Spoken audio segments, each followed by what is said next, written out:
আসলে পুরুষ মানুষ হচ্ছে সৃষ্টির সবচেয়ে রহস্যময় প্রাণী। আমার দুর্ভাগ্যও বলে।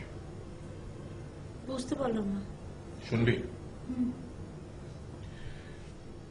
গাধাকে সৃষ্টি করার পর তাকে বলা হলো সকাল থেকে সন্ধ্যা পর্যন্ত তাকে ক্লান্তিহীন পরিশ্রম করতে হবে। সারা জীবন তাকে পিঠে ভারী বোঝা বইতে হবে, খেতে পাবে শুধু ঘাস, আর তার মাথায় কোনো বুদ্ধি থাকবে না। তার আয়ু হবে 50 বছর।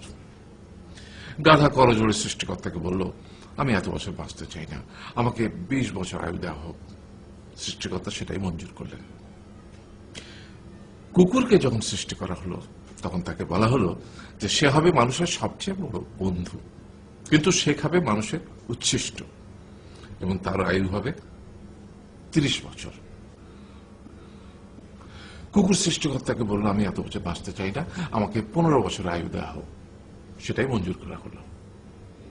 এরপর বানরকে বলা হলো, তুমি শুধু গাছের এ ডাল থেকে ও ডালে ঝুল খাবে এবং নানান রকম ফন্দি বিক্রি করে মানুষকে আনন্দ দিবে, তোমার আয়ু হবে 20 বছর। বানর বলল, আমি 20 বছর বাঁচতে চাই না, আমাকে 10 বছর দেওয়া হোক। সেটাই মঞ্জুর করা হলো।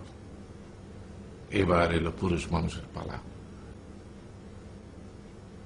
তাকে বলা হলো যে তুমি হলে প্রাণীগুলোর মধ্যে সবচেয়ে বিচক্ষণ এবং বুদ্ধিমান, সেই জন্য তোমাকে প্রাণীদের শিরোমণি করা হলো এবং তোমার আয়ু হবে 20 বছর।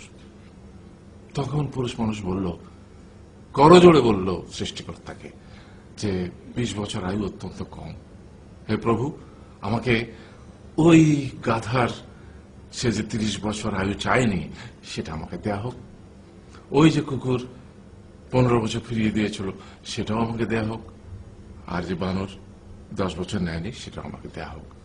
20 বছর অত্যন্ত কম, আমি দীর্ঘদিন বাঁচতে চাই। সৃষ্টিকর্তা সেটাও মঞ্জুর করলেন। তারপর কি হলো? সেই থেকে ছেলেরা পুরুষ মানুষ হিসেবে বাঁচে 20 বছর, তারপরের 30 বছর সংসারের বোঝা পিঠে করে বয়ে বেড়ায়, সেটা কার মতো? গাধার মতো।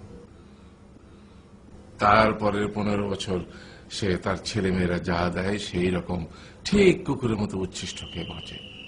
আর তারপরে বৃদ্ধ বয়সে ঠিক বানরের মতো, যেমন গাছের এডাল থেকে ওডাল ঝুল খায় বানর, তেমনি এই ছেলের বাড়ি থেকে ওই ছেলের বাড়ি, আর নানান রকম ফন্দি বিক্রি করে তার নাতি নাতনিদের আনন্দ দেওয়ার চেষ্টা করে।